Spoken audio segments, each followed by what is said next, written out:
my goodness, it has so much power.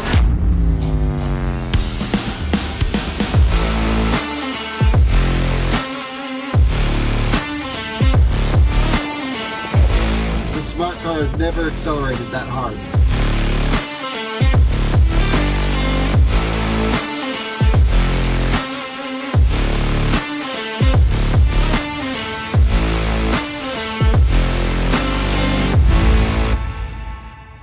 Our sponsor for today's video, Amber, offers a modern extended warranty for your Tesla's battery and more without the burden of long-term contracts or upfront payments. Check out the link in the description below to browse their plan options and get started with a free over-the-air diagnostic check of your electric car. And this video is also brought to you by StarCharge, the largest EV charging manufacturer in the world. They are also a provider of residential and commercial battery storage with microgrid solutions. Hello and welcome to another Out of Spec Reviews video, and welcome to another Rustic Ring EV towing challenge. This is truly the toughest thing we can put an electric vehicle through. We are putting a lot of weight on trailers behind electric vehicles and running them on our 85-mile test loop that goes up to over 8,000 feet of elevation, more than 2 times, and has crazy corners.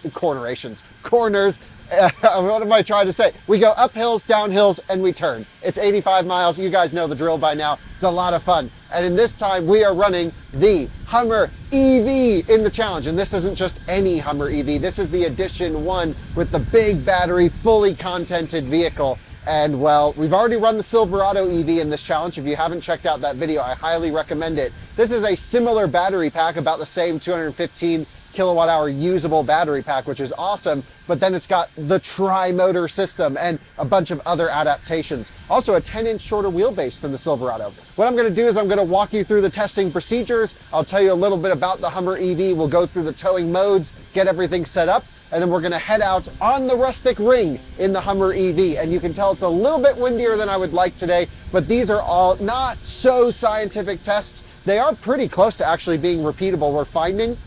But yeah, few things to talk about. You'll notice there's a smart car in the back and not a Rivian, but we'll get into that in a second.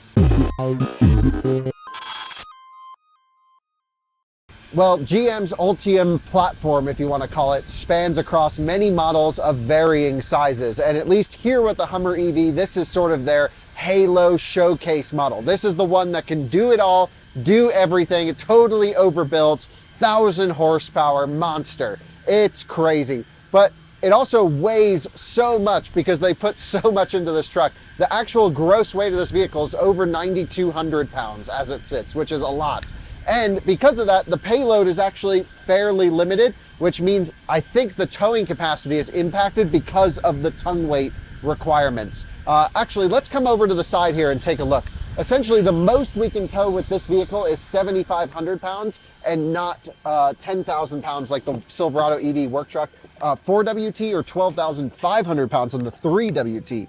If we look here, we can see the max trailer, which is 7,500 pounds, max tongue weight of only 750 pounds. And a lot of that comes down to our, let's just see, payload of 1,261 pounds, which isn't tiny. I mean, it's not that bad actually. But yeah, so they really don't want much tongue weight on here, which really limits the max stated tow rating, because GM always does a 10% payload on a conventional trailer, 10% tongue weight of the overall trailer weight. So this is the first time we're actually running a Rustic Ring in our second category. The 2 vehicles we've run before this are the Tesla Cybertruck just over there and the Silverado EV. And the Silverado EV and the Cybertruck were with a 10,000 pound load. It's actually just under, but we're calling it 10,000 pounds. That's this trailer plus my Rivian. This trailer plus my smart car is actually 5,000 pounds. And so this is really funny because that's a convertible electric vehicle. And this is a convertible electric vehicle. And they're both white and black. And it's just amazing that we have these two together. We thought maybe we should run them with the roofs down, but no, we're gonna stick to testing procedures. This will be the standard load for the 5,000 pound test, and the Rivian is the standard load for the 10,000 pound test.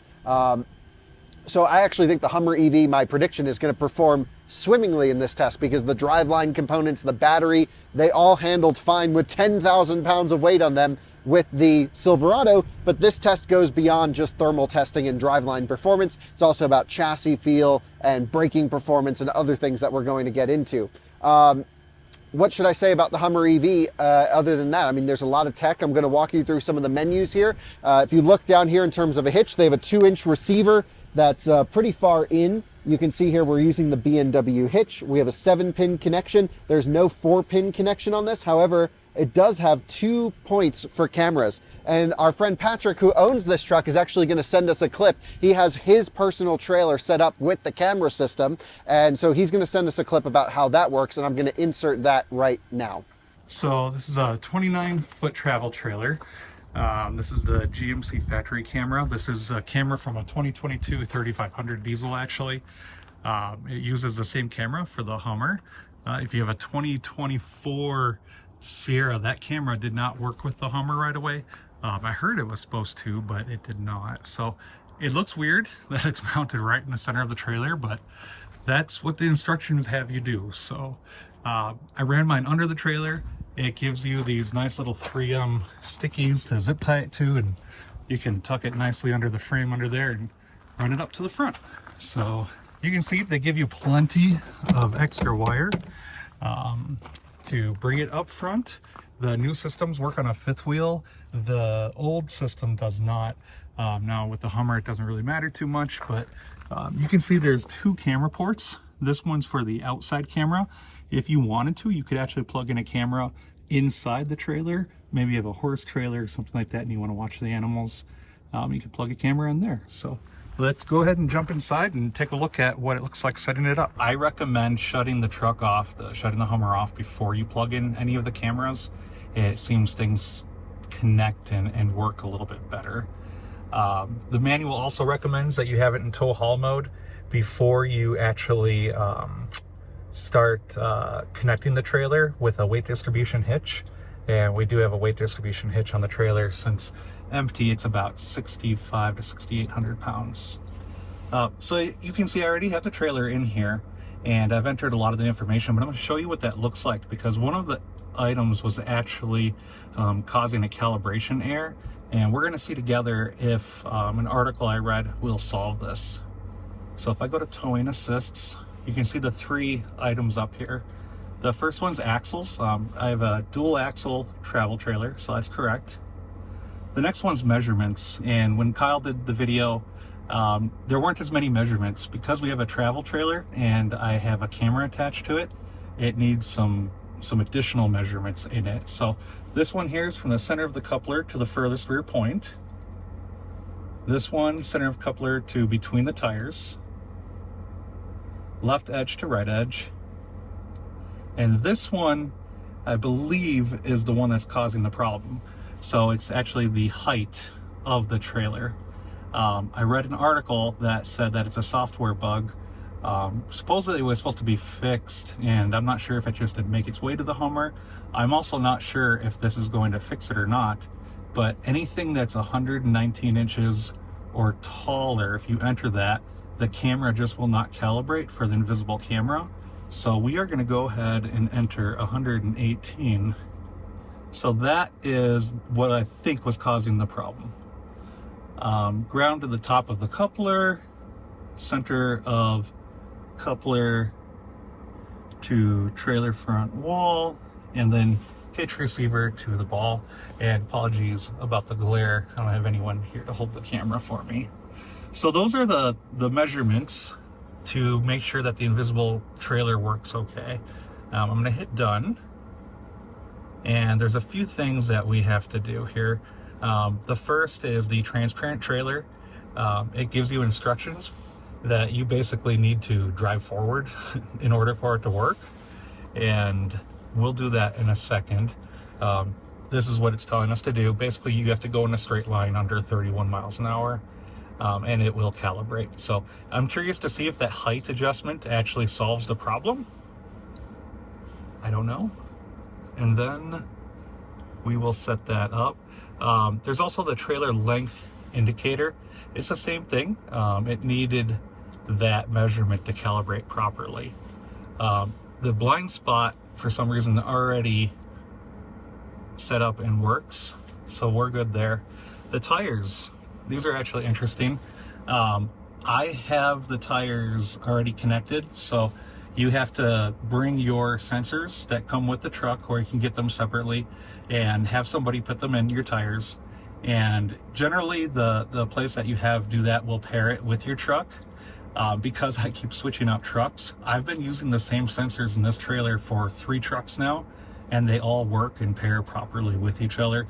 I'm sure as we start driving forward, these will start to show up, but there's 2 ways to pair the sensors. You can do it with a tool yourself, or you can actually, or have a shop do it with the tool, or you can use just an air compressor and put air in one of the tires and let air out of the tires, and it will measure that difference in pressure, and it knows which tire it is based on the setup procedure. So it'll honk the horn, and you go to the front left tire, release some air from it, and it recognizes that sensor. Then it tells you to go to the back left, do the same procedure. It'll honk the horn, and you just work your way all the way around, and that's how you pair the tire sensors. So I'm curious to see if those show up. I did have some problems getting those paired right away. My trailer has been sitting for a little bit, so it's possible that those sensors entered sleep mode, but yeah, we'll see if those show up or not. And then the light test, I believe Kyle already showed that, so no need to go through that one again. And then you can see the cameras here, as well as the different maintenance items. You can customize these in the intervals. So with that, I'm gonna go ahead and set up my GoPro, and we'll go hit the road and show some of the different views. Okay, so I'm gonna go ahead and put it in drive. Again, I have it in tow haul mode, and that's pretty much all I need to adjust. It does recall my trailer brake gain. I had it set at 3.5, but after talking with Kyle, I'm gonna see if I can try to use more regen and put more of this momentum back into my truck. I'm not going down any steep grades or anything like that, but we'll give it a shot. I'm also not going to be going on the highway really. So if I need to, if I get any sway, I'll just grab my trailer brake controller and can squeeze it manually, which should show up on here, in addition to the brakes. But let's go ahead and turn on the transparent camera, and let's see if it calibrates. And it shouldn't calibrate just yet because I'm pulling out of the parking spot.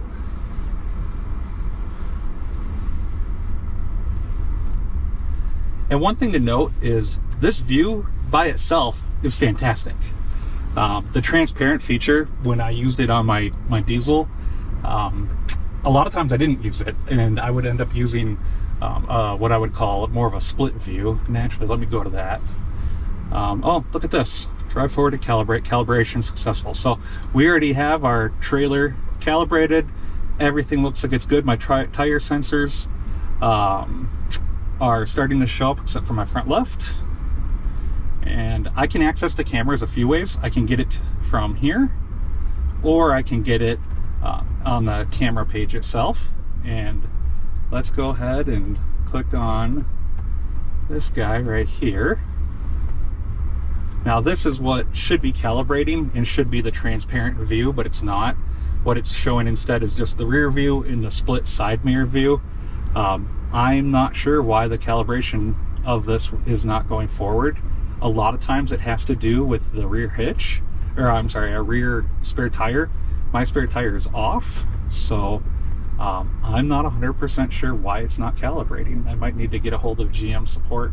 One thing too, regardless if you are have a turn signal on or not, it will automatically show you a side view camera when you have any turn in your trailer. So it should automatically turn the side view on like that, and it's awesome. That's a great feature to have, and it's one of my favorite. The camera systems for GMC to me are some of the best camera systems out there, and this is a great view. So I have my right hand turn signal on. This shows me my blind spot and where basically cars would be when I have my blinker on. And then once you start turning, it will actually show you the side of your trailer. That's a fantastic feature. I don't know if I'll trust it just yet, but let's go ahead and try it out a little bit while we get into some traffic here. And I'm just gonna kind of switch around and show you some different views. Here's the one thing that I wish was a little bit different on this system. It's great having this nice big screen with this camera view, but if you look over to the right hand side, there is some wasted space here. And what I don't like about that is I can have my map up right here and I can expand over a bunch of different gauges and dials, and one of those is actually my tire pressure. And while it's awesome, and my lights for the trailer, I love having the ability to see that, but when the cameras come on, I lose all that information, but there's still that wasted space over there. And it just doesn't make any sense to me that that is like that. I finally figured out how to get the trailer to show up, the invisible trailer. So it was my fault. The way I had my camera set up originally was for my 3500 Sierras, and what you have to do is measure on the tailgate from the camera to the ground, and then you have to install the camera on the back of the trailer roughly around 4 inches above that number. The interesting thing is the Sierra cameras are on the top of the tailgate, where the Hummer camera is actually in the middle to more towards the bottom of the tailgate. So there wasn't the margin of error that they gave you for the install wasn't enough there. So you can see here that it's working great. I'm about to turn on my blinker, and you'll also see the blind spot monitoring show up here. So yeah, everything's doing great. I shouldn't say blind spot monitoring, but just the red area where it says don't go there if there's a car, because you'll hit it. Things are looking really good now that I got it figured out. Inside, Jordan, there's some more features I want to show you. If you actually hop in the back seat, Jordan, I can go through some of the towing modes. Glass roof, baby. This thing is sick. Love it. 2 electric convertibles, the Smart Car and the Hummer. I mean, is there a better 2-car solution than that? I like the Roadster, but these cars both function in the current day and age. So. Yeah, Tesla Roadster, sure, but that's kind of old. These are like modern EVs, actually. So let's just kick it on. I'm going to turn climate off right now. So climate's off, just so we don't burn any juice in our 200 kilowatt hour battery pack, because we always start at 100%. We are at 100% state of charge. Right now we've DC charged it to 100%. One thing we're doing before all of these tests is to DC charge all the vehicles to 100, just to keep the basically the trailers, or excuse me, the test as hardcore as possible, because that is the most aggressive test. A couple things I'm noticing down here: trailer brake controller.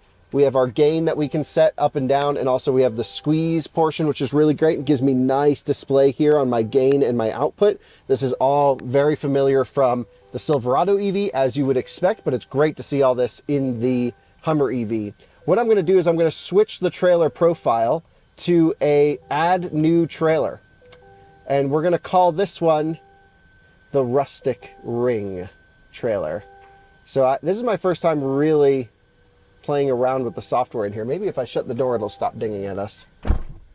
There we go. Rustic Ring. What type of trailer is this? What? It is a flat, well, maybe we should say cargo. Flat. No. Flat setup features. Okay, so tire pressure monitoring, towing assist, no.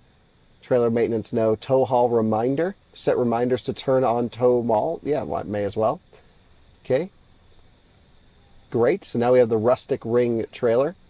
We have, let's see, trailer blind zone alert. So there's a bunch of stuff that we can go into, and this is what Patrick hopefully will film the clip on, telling us more about these things. How many axles does our trailer have? It has 2 axles. Okay, so what is the center coupler to the furthest rear point? I'm going to say this trailer is roughly, because it's 26 feet on the bed, let's say it's 32 feet. So what's that in inches? Could you do 32 times 12?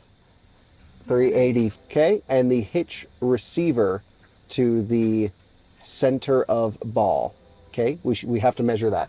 Well, what I want to do is set up our trailer profile. And of course, there's a train coming right as we're recording. It always happens. What I've done is I've already gone in and hit add new trailer, and I've selected Rustic Ring.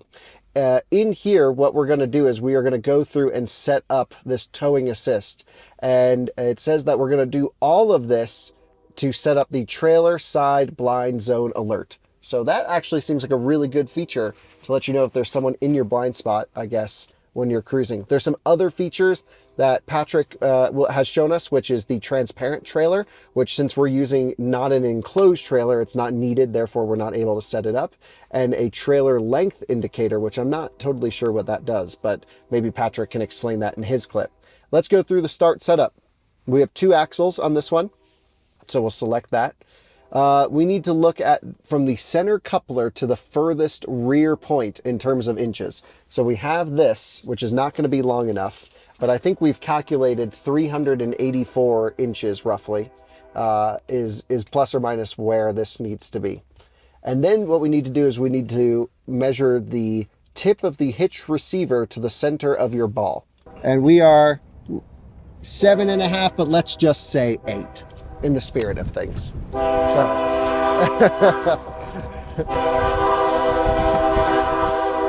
back in the truck we go with the train horn blaring, and we're gonna say 8 inches in this measurement. And that's it, setup complete. Well, that's pretty easy. There's a checklist that we can run through, which is hitch securely mounted, yes. Trailer connected, yes. Electrical connector plugged in, yes. Lights working properly, don't know, but we'll check it. Safety chains in place, yes. Jack, yes. Tires properly inflated, OA set properly. Wheel chocks removed, we don't even use them. Mirrors adjusted, no, but I'll adjust them. Brake gain adjusted, no, but I'll adjust that. That's a nice checklist right there. There is a trailer light test that we're gonna do right now. So essentially it's gonna run through and ping all the lights on the trailer. So let's hit start light test, exit your vehicle, and inspect as they turn on and off. So let's go check it. This is so great if you're a singular person setting up a trailer. You can see the rear lights flashing through the sequence, working great. Left turn signal, right turn signal, wonderful. This is so nice. And a lot of vehicles have this. The Cybertruck even has this, which is really great. So fantastic feature if you're, again, a singular person setting up. But I think we're pretty much all set up here. We have a 5,000 pound load on here. A lot of you will be asking, why are we only running 5,000 pounds and not the maximum of the truck? And that is because to make this a very more-ish comparable test, we have a 5,000 pound load and a 10,000 pound load and nothing in between. We might do a 15 or a 12.5 load in the future if more vehicles hit that, but a lot of electric SUVs are in that 5 to 7,500 pound category, and I want them to all compete with this load right here. So the Hummer falls into this category because it can't tow 10,000 pounds. Anyway, yeah, it's also doing the whole light sequence on the back of it, which is super cool. So it's doing it on the truck as well. But I think we're pretty much good to go. Tire pressures are set. Let's go run the Rustic Ring. Well, guys, we are in the Hummer EV about to head out. So let's set climate control. We'll sync it on auto. GM climate control always goes full send. We're just gonna chill for a bit and then we'll switch to auto. I'm also probably gonna run just a little bit of cooled seat on the tiniest fan. That shouldn't make much of a difference to this test.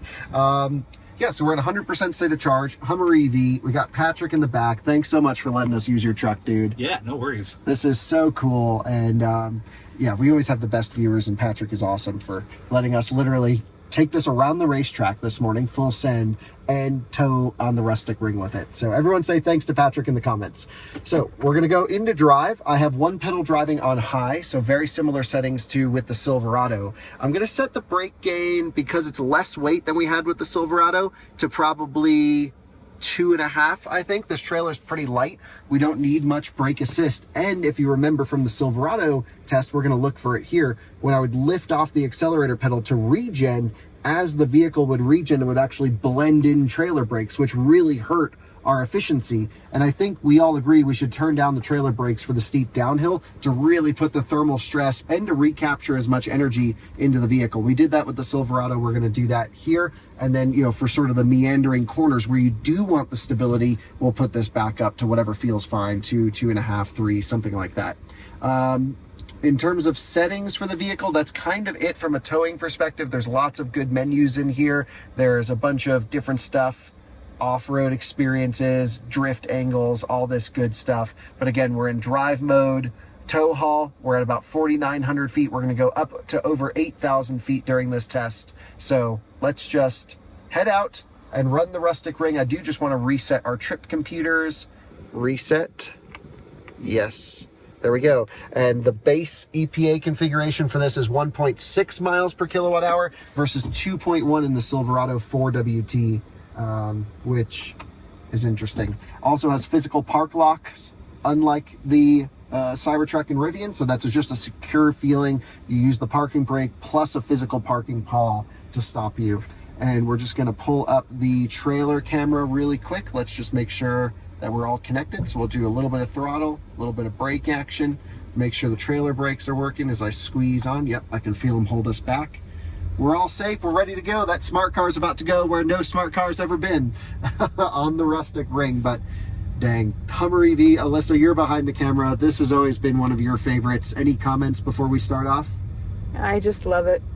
That's it. That's it, you just love it. Yeah. Rear steer. It's actually extremely maneuverable. It's such a cool feeling. You get 3 windshield wipers. Look at that. It's like the opposite of the Cybertruck mono wiper, like 3 little tiny ones. Just, it's fun. This is one of those cars they build with a sense of enthusiasm, I would say. And take a look here. You can see camera quality, not that great. You can see it's kind of blurry, but it's a really good view right down the side of the trailer. Way better than even Tesla's side cameras. And it pops up right here, which is great. I did not know that these vehicles did that. And that's, I'm assuming, because this is a pretty high contented Hummer EV that we get the big cameras there on the side. Well, now it's time to head out with a Nissan Murano Cross Cabriolet right there in front of us. That dude's got to drop the top so he can live the dream.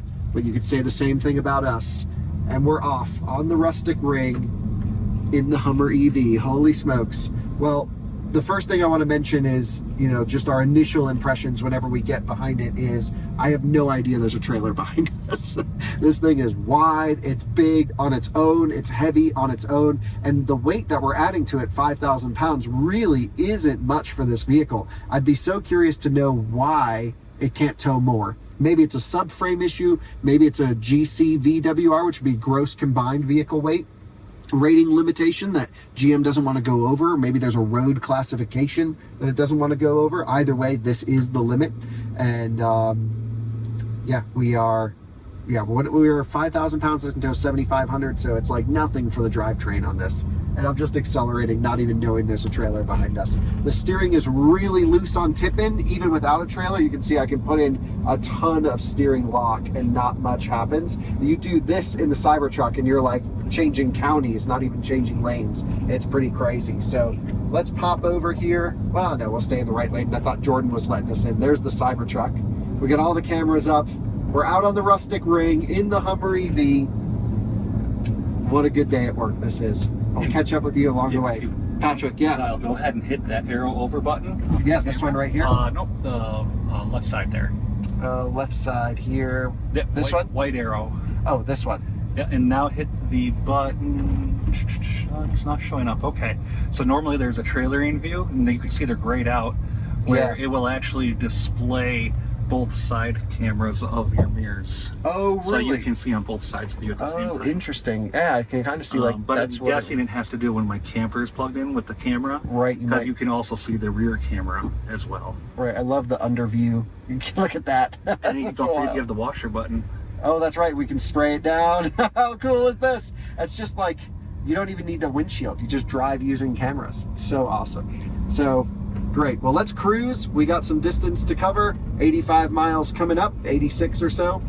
And this Hummer EV is about to do the Rustic Ring.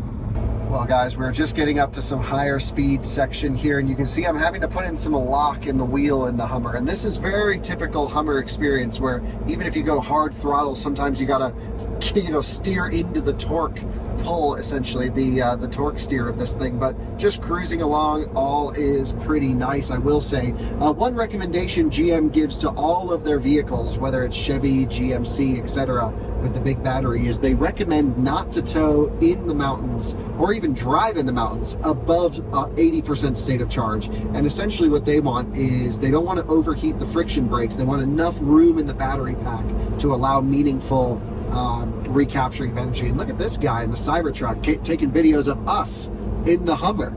That's like a Uno reverse card right there. But that's Jordan taking video for you guys. And so by the time we reach the end of the first hill climb, it's going to be straight up all the way to over 8,000 feet. We should be below 80%, which makes it acceptable for towing in the mountains at that point. That's what we found with the Silverado. A couple of nice things that I have going on here is I have a regen paddle right here on the left. This will give me maximum regen when I lift off. I've seen 400 kilowatts of regen in Hummer EV under maximum deceleration. It gets pretty crazy. So let's see if Jordan will let us over. We get the camera right here. This is actually pretty useful. I'll know right when I come across it, and then I can make a lane change right here. That's very nice. So we got a lot of regen, we got a lot of power, we have no issues, I think, pulling this trailer up. Let's get to the end of the flat section. I'll give you an efficiency check-in, and then that'll be that.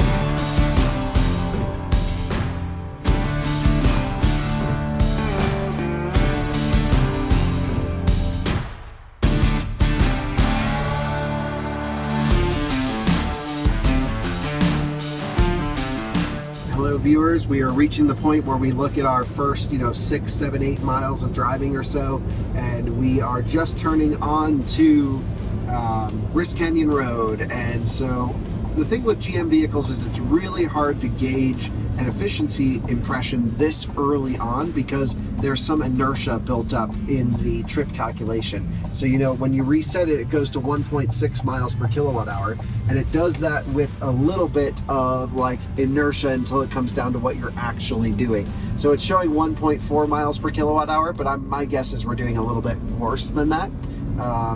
And so yeah, the other thing that we should do is we should drop a pin like we always do going to the top of Rist Canyon to see how good the range estimate is going to be. So that's going to be right up here. We drop it right there, and the Silverado made us park. Is this going to make us park too? Yep. Try pushing that red bell. Yeah. And disable lockout. Oh wow, check this out. Huh, new trick, love it. So this shows 87% on arrival. Let's see what it is when we get up there with the trailer. And by this point, we are in tow haul mode. It should know everything about the trailer. It's given a few miles to learn. We're already down to 1.3 miles per kilowatt hour, but again, that's just the inertia of the trip computer getting pulled down. By the end of the loop, it will have an accurate reading. So let's go. We got an 11-mile hill climb from now. Really curious to see what the efficiency of this thing is climbing, especially compared to the Silverado. That's going to be fascinating.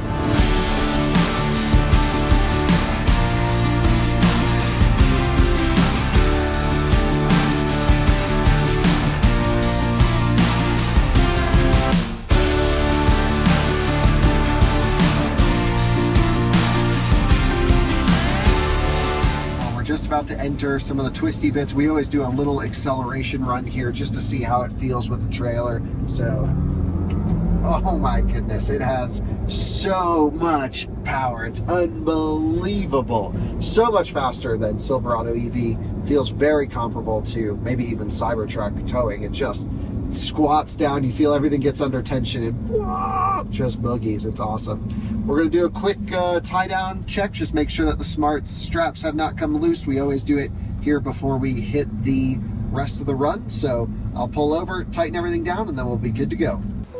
Man, this is like seriously the ultimate two-car solution right here. Right? It's all you need in your driveway. It's like a little city runabout, and you got this for everything else. So we're all strapped down into drive, electric parking brake. It only seems to come on under steep inclines if you get parked on it. So I tend to, at least with the trailer, manually engage that. So let's rock and roll. Time to rip.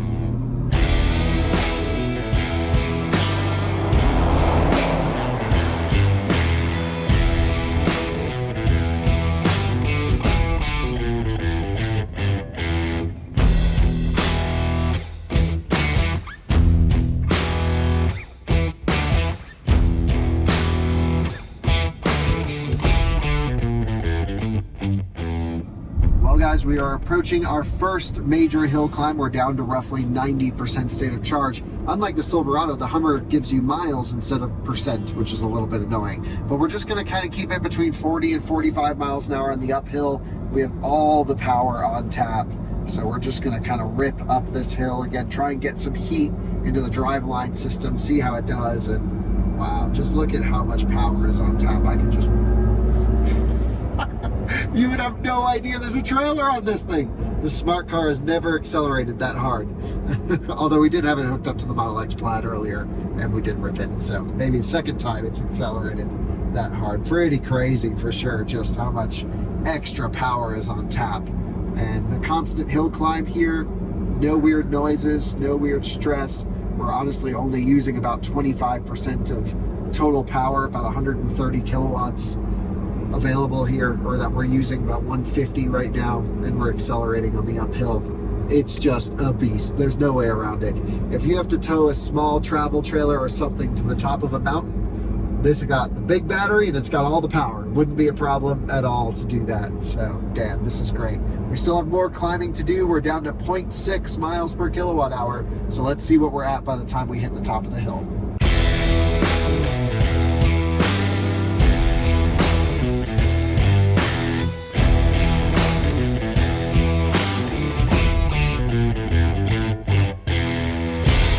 Guys, we are coming to hill climb number 1 of number 2, and this is the real legit one. It's low speed, high torque, superheats the motor components such as the inverter, because it really has to pump a ton of current when the motors are spinning slowly.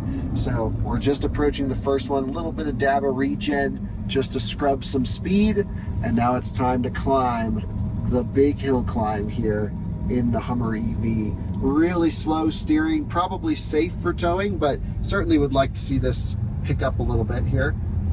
Coming around the corner. Plenty of power on tap. We always do a little bit of an acceleration run. Oh my gosh, it's so freaking fast. It's crazy. Here we are coming into a corner where Jordan's at. There we go. Let's not run him over. It's just effortless. I mean, this, out of all the trucks we've done, certainly it's the lightest load of the last 2 trucks, the 5,000 pound load. But even 5,000 pounds, like, that's a lot of weight. You can't tell there's anything behind you. You'd have no idea there's a trailer. It just breezes up the hill. The air conditioning system's getting really cold right now. I'm not sure why, actually. Maybe it has something to do with the cooling loops. This does have a heat pump, by the way. And now what I'm going to do is I'm actually going to turn our trailer brake gain to 0, and that's going to put as much heat into this system as possible. We are at, what is our state of charge? I think it's 83%, 82%. But I don't think this works without connection. Just a moment. Oh. It knows what we said. Looks like your network connection is not stable. It doesn't know. That's the only way to know state of charge in the Hummer EV. But look at this, we're regenning down now, 80, 90, 100 kilowatts, just holding it between 30 and 35 miles an hour like we always do. And just really going from full send on the uphill to full regen, just cranking it on the downhill. Still feeling huge amounts of regen right there, 136 kilowatts. And we do have regen in high, I believe. Is there an easy way to get to that? I'm pretty sure we set it to high. Swipe the other way to settings. Yep. And vehicle. Yep, 1 pedal driving high. So we're there for sure. We'll do some blended brakes when we lift off, but we are just going full send, full rip right now on the recuperation. Overall, this thing is a beast, no question about it. Feels so stable, not even feeling the need to have to emergency crank up trailer brakes for stability or anything like that.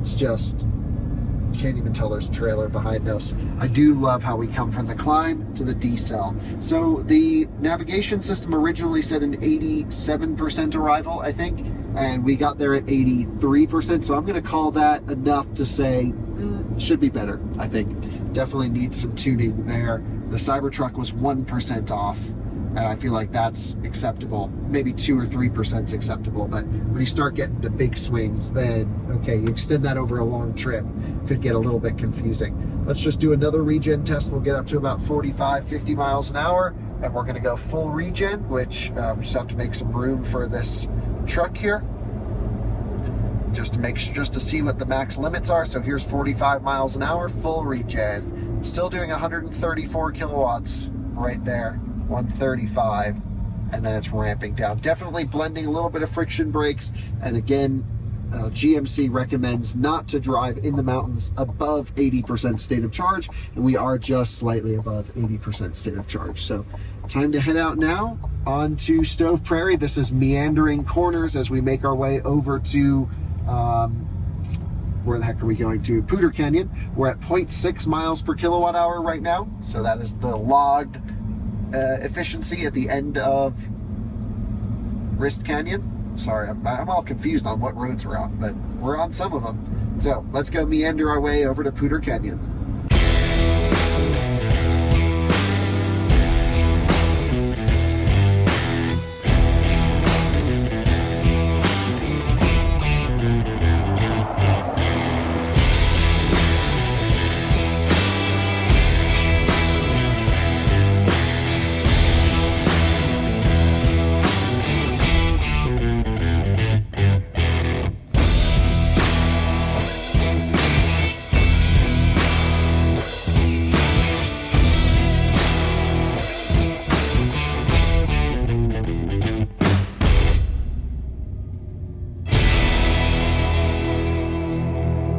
Well, guys, we're just reaching the end of Stove Prairie, and this vehicle is wide. This is definitely the widest vehicle we've had on here, and it feels it on these little roads. It's so funny. Normally I'm looking in the mirrors and I can see the trailer sticking out, but I'm actually about the same width of the trailer in this thing. So it actually makes it pretty easy to maneuver the trailer, because I don't always have to think, oh, I got this big wide thing off the back.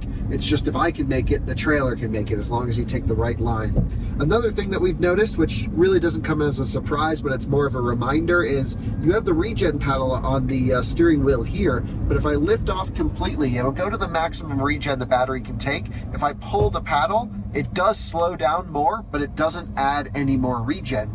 And this is how General Motors tunes their one pedal driving settings in regen, which is a deceleration target up to whatever, let's just say 0.4 meters per second squared. I'm just making up a number. I'm not sure exactly if it's 0.5 meters per second squared or whatever it would be, but what it'll do is it'll target that deceleration rate. It'll max out the regen, and any more deceleration forces that you need to get, it will blend in friction brakes. So yes, pulling this paddle does slow the vehicle more, but it is actually using friction brakes. I can just hit the brake pedal and achieve the same result. Personally, I would like a setting in all of these vehicles that says just give me maximum regen when I lift off the accelerator pedal, so I know where some of my limits are, and then I will hit the brake pedal to add friction brakes. That's very similar to how Rivian works, how Tesla works. To me, that just makes more sense, because I understand what's happening from a powertrain or braking system standpoint. So let's blast up Poudre Canyon now, and just beautiful views through the canyon. So let's go enjoy them. We're at 0.9 miles per kilowatt hour. Really gained quite a bit back here.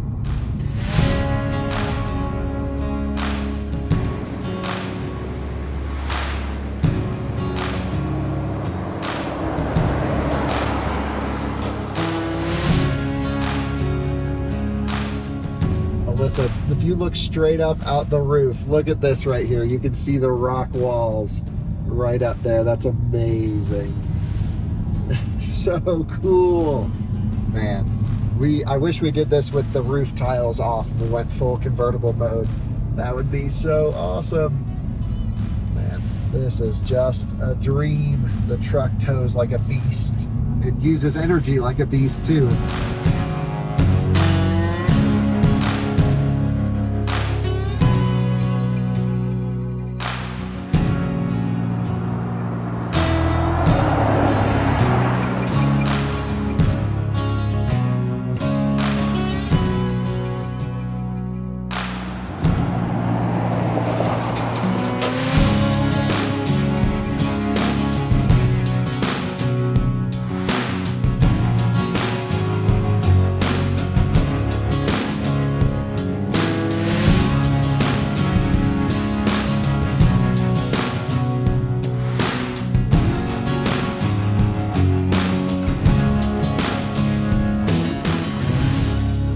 Well, I'm parked on the hill at the start of the dirt portion here in Rustic, which is why it's called the Rustic Ring, and we're turning onto North Colorado Road 69, and we'll do the 69 hill climb up here. I'm going to put it into park, and because we're on a hill, the parking brake, the physical one, has engaged. So if I pop off the brake, yep, so it's now resting on the parking brake, but there are the physical parking pawls. Again, I'm not sure if it's in the front and the rear drive units. I'm guessing probably just the front, but hard to know actually without asking anyone at GM where the parking pawls are, the physical park locks, but it's got them. So I'm gonna double check the smart car is tight, and then we're gonna head out for the dirt road portion of this. All right, well, we are all strapped down and ready to go. One thing I've noticed is that the Hummer has put itself into low suspension, and we're not really sure why, but it actually works fine. I mean, we're still in tow haul mode. Everything's normal and good.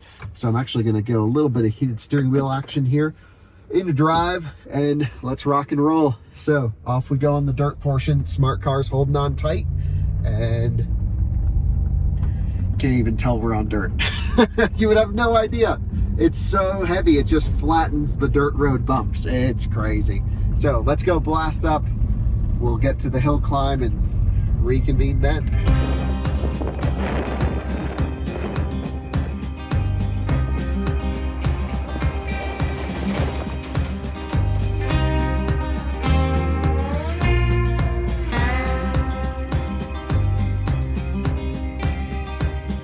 About to do the big hill climb. So just getting the camera angles all set. Alyssa's popping out, slamming doors. Let's get the shot, and then we'll see how this thing does. Now, in the Silverado, I was really having traction problems coming up the hill. I was wide open throttle, just sitting on traction control. This, I'm guessing just because it has those meaty Goodyear Territory RTs, that, yeah, we should have no traction issues here pulling this thing up. And we have a lighter load, so let's do it. Here we go, coming wide around the corner. And we're gonna boogie on the uphill like nothing. So much better than the other trucks. But keep in mind, we also have a lot less weight than the other trucks. But Cybertruck was spinning all four the whole way up. Silverado was spinning all four. We didn't even spin anything. I wish I could tow 10,000 pounds with this truck, because it would be amazing. But just keeping it a little bit out of the washboard if we can. But I can't. Definitely can feel the roof shuffling a little bit, just because those panels are all individually mounted in there. And we've done the hill climb with literally not even breaking a sweat. This is nothing for this truck. Although weirdly, I don't know if you just noticed that, Patrick, we just got a huge hit of ABS while I was still on the throttle. Huh, I didn't. It just went brrr, and it like felt like it clamped down on that front left wheel. I don't have any idea why it would do that, other than maybe it was trying to build more brake pressure. But we're gonna put it in park here, just assess everything. So parking brake comes on, and Jordan's gonna go grab Alyssa. We'll get all resuited back up, and that way we can do the whole hill climb on one charge without having to stop. Yeah, no major issues here in this one. Just walked its way up with that weird little ABS hit, or you know, sort of brake booster pumping noise right there at the end. Don't know what was up with that. Well, we are all good. Everyone's back in the car. We are ready to rock and roll. Put it in drive. It automatically releases the parking brake, and we are going to give it the beans pulling out of here. So let's give it some hard throttling. Oh my gosh, just so much traction, so much power. That was maybe half throttle, just awesome. We're up to 0.8 miles per kilowatt hour.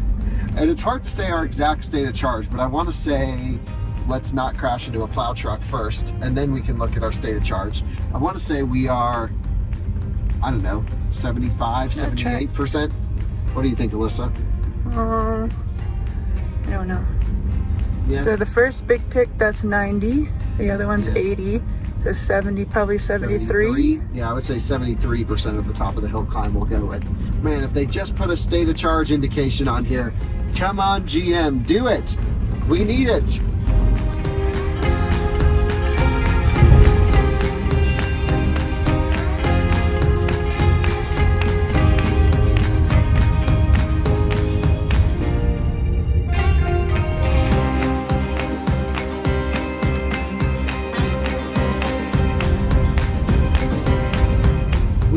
approaching substation right now. We're about to make a right off of Route 69 or Northern. I don't actually know. Is it route? Is it road? Is it county road? Anyway, all is good here. We're turning right and we're at 0.8 miles per kilowatt hour still. We're going to meander over to the pavement section. It's another few miles down the road, and then we will take that down to the highway, which, by the way, this does allow SuperCruise while towing, although I don't think Route 287 that we take into Fort Collins is mapped for SuperCruise, but it is good to know that you get at least adaptive cruise always, you get a lane departure system always, and then SuperCruise when roads are pre-mapped, even when towing, which is pretty cool.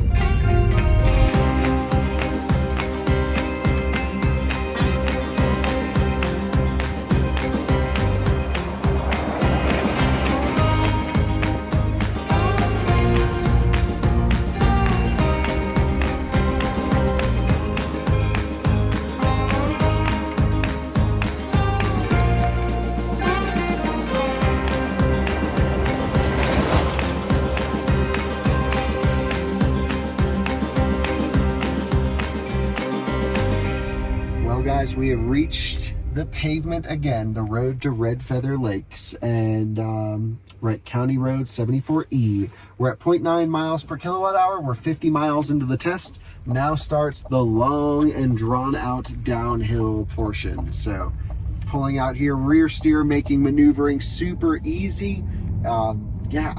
We've just been discussing, like, why does this thing only have a towing capacity of 7,500 pounds or so? It really feels like it should be able to do 20,000 pounds. It's crazy.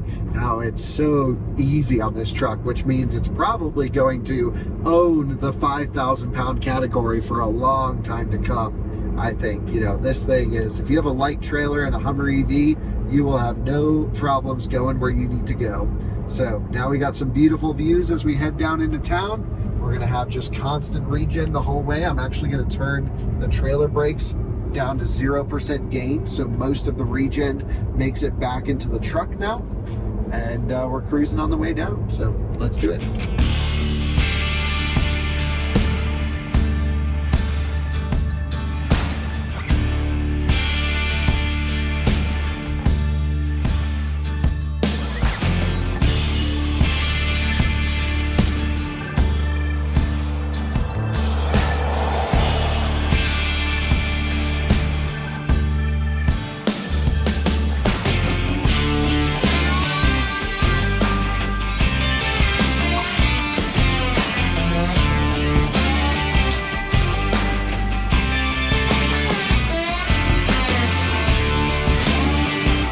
Guys, we are coming out of the downhill and we have gone up to 1.1 miles per kilowatt hour now, which is great. So really a lot of opportunity to recapture, huge amount of regen as well. You can see right there, 163 kilowatts.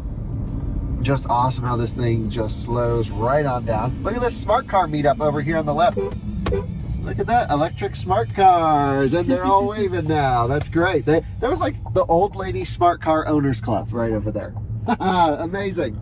And we got ours on the back, of course. So let's just give it the beans. Look at this thing accelerate. Holy smokes. Just so fast. Right up to highway speeds. What I'm going to do now is I'm actually going to kick on the lane departure assistance, and we're going to see if it'll actually let us SuperCruise. I don't think it will, but we'll set it at 60 miles an hour. And yeah, I don't believe any of this road is pre-mapped, but it is pre-mapped. Are you kidding me? We're hands-free super cruising with a trailer. Now, will it do a lane change with a trailer? No. Unable to change lanes for auto lane change, okay. But holy smokes, first time now in the Rustic Ring, we have lane centric. I'd like to just tell this to all the Tesla people at the moment. Our Cybertruck at the time of this recording still does not have basic autopilot or auto steer lane keeping at all. Lane centering, nothing, not any of it. And here we are with a trailer, super cruising, hands-free. Now that's pretty freaking sick. So call me excited and impressed. So it says SuperCruise disengaging, and we're just, I guess, yep, lane ending. That lane is ending right over there, or our lane is ending here. So we have to come over this way. just going to put the trailer brake gain back up to, you know, roughly 2.5, which felt about right. We're locked back in, 62 miles an hour.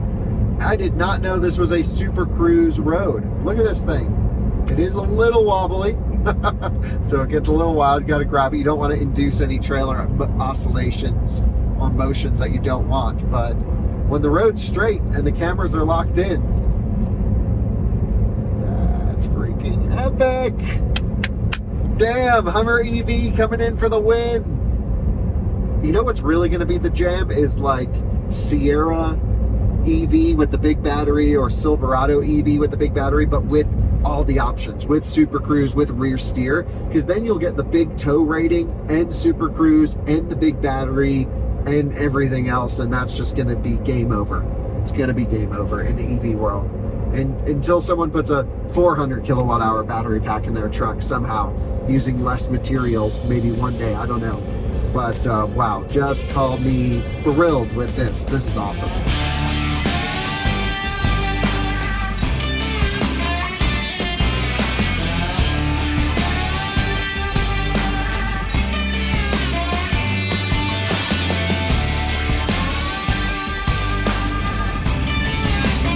Guys, we're just arriving back into town, and some final thoughts on towing with the Hummer EV, which is just big and beefy and under stressed. That always comes back to this truck. It's so capable, everything is so oversized. I feel like the engineers just like went to the design specifications and then added 25% just for extreme longevity and robustness. It feels pretty crazy. Honestly, the efficiency now pulling back into the office at 1.2 miles per kilowatt hour round trip is very impressive, and a testament to how much regen this truck really can take in. It's very, very good at regen. Yeah, I am just loving it. My biggest complaint with the truck, two big complaints I would say. The first is the charge port location. When towing, having a rear charge port location is just not the move. Secondly, it would be the regen brake blending, where it's just, you know, basically sometimes blending in trailer brakes before I would want it to, which kills some efficiency. And of course I have some control over that, which is why we turned off the trailer brakes for the consistent downhills, because we didn't need it from a stability perspective. Another big request would be for the tow ratings to somehow just be improved to over 10,000 pounds. Someone's beeping because they were very far away and didn't see us make a U-turn. But you know, I'd love to see this go well over 10,000 pounds. This is a vehicle that feels like it should have a 12.5 or even more tow rating. I'm sure there's a classification reason. There could be a component reason. There's got to be some reason as to why. But when you put 5,000 pounds in it, which is the next lowest category in our test below the 10, basically like nothing's on the back of this thing. So huge props to the GM engineers. This is always an exciting opportunity to drive a Hummer EV. I know Alyssa loves these things, so I'll let her give you some thoughts as well. I just love it. Here, give me the camera. This is how happy she is sitting in the Hummer. She loves this thing. I do. It's just so much fun. It's I always say it's just like a Barbie Jeep on wheels, or on like a. Well, both are on wheels. A adult Barbie Jeep is what I always say. Yeah. It's just fun. I mean, it's not as practical, but I mean, taking it off-roading and doing all this stuff really puts it into perspective. And also he takes his kids and stuff and they go camping and all that. I mean, it really is, it can be just a one person or one car solution if you really want to spend this much money and have this ridiculous of a car, go for it. But yeah, it's fun. Yeah, Patrick, any thoughts after the towing? I mean, I know you're an expert with this truck. You tow with it as well. Anything to add? No, I mean, I absolutely just love this truck, everything about it. I'm curious to see how it does this summer, towing our travel trailer through the mountains. And I guess we'll find out. I'll have to hit you up with some details on that. And, yeah. Yeah, it's just awesome. It's one of the best cars I've ever owned, hands down. Yeah, you've owned some cool cars, that's for sure. Yeah. We'll definitely do a podcast, and let's make sure this guy doesn't crash into us. But we'll do a podcast with your towing adventures. And yeah, thanks for letting us use your truck. That was Absolutely. really, really kind. Glad it worked out. Yeah, it did, for sure.